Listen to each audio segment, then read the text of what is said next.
नक्सलवाद भारत का सबसे लंबा चलने वाला संघर्ष। चलिए समझते हैं इसकी पूरी कहानी। इस पूरे सफर को समझने के लिए हमने इसे 5 हिस्सों में बांटा है। तो इसकी जड़ें जाती हैं कार्ल मार्क्स के विचारों तक, जो इंडस्ट्रियल यूरोप में जन्मे थे। मार्क्स का मानना था कि समाज में 2 ही वर्ग हैं, अमीर मालिक और शोषित मजदूर। और उनका हल था हिंसक क्रांति। इसी सोच ने नक्सलवाद की नींव रखी। फिर ये विचार रूस से होते हुए भारत पहुंचे और यहाँ कम्युनिस्ट पार्टी बनी। और इस आंदोलन को अपना नाम मिला पश्चिम बंगाल के एक छोटे से गांव से, नक्सलबाड़ी। लेकिन सिस्टम से इंसाफ न मिलने पर वो स्थानीय कम्युनिस्ट नेताओं के पास गया। और बस एक छोटा सा जमीनी विवाद एक बड़े हिंसक विद्रोह में बदल गया। चारू मजूमदार की सोच बिल्कुल साफ थी, गांवों से हथियार उठाओ और सत्ता पर कब्जा करो। सरकार ने इस विद्रोह को तो दबा दिया, पर ये एक नए, ज्यादा खतरनाक रूप में वापस आया।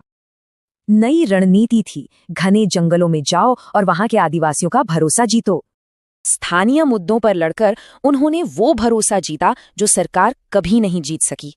अपने पीक पर नक्सलियों का इलाका, जिसे रेड कॉरिडोर कहते हैं, बहुत बड़ा था। ये भारत के लगभग 40% हिस्से में फैला था, करीब 10 राज्यों में।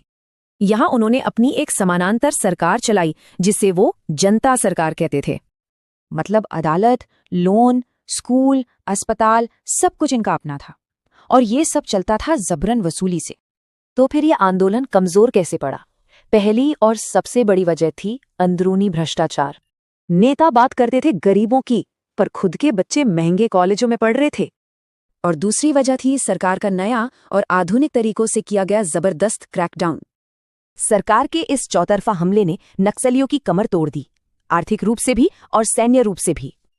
और इसका असर देखिए, जो नक्सल प्रभावित जिले 180 थे, वो अब सिर्फ 18 रह गए हैं।